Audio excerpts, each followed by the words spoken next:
In today's video, I'm going to teach you how to match bills and purchase orders in Xero, 5 minutes. By the end, you'll know the cleanest way to turn an approved purchase order into a bill and keep your records consistent, accurate, and easy to reconcile. This process prevents duplicate entries and makes sure your spending is tracked from request to payment. Start by logging in to Xero. From your dashboard, head to Purchases. This is the hub for everything you buy and where your purchase orders and bills live side by side. Next, choose Purchase Orders. You'll see all your purchase orders organized by status.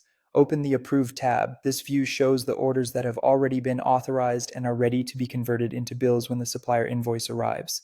Find the approved purchase order you want to process and open it.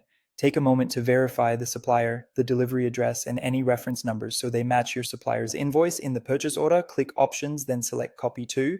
Choose Bill. This tells Xero to copy the details from the purchase order into a new bill, saving you time and reducing errors. When prompted, click Create Draft.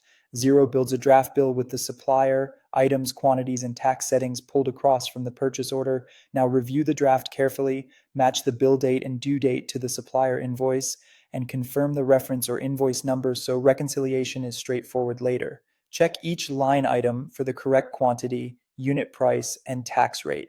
If the supplier delivered fewer items or the price changed, update the lines to reflect the invoice you actually received. Add any shipping or additional charges if they appear on the invoice. If you have a PDF of the invoice, attach it here for audit support and easier approvals. When everything looks right, choose whether to save as a draft for further review or approve if it's ready to post to accounts payable. Approving the bill records the liability and queues it for payment runs and bank reconciliation. Once the bill is approved, the related purchase order will automatically update to billed. If it doesn't, or if you prefer to handle it manually, open the purchase order and click Mark as billed.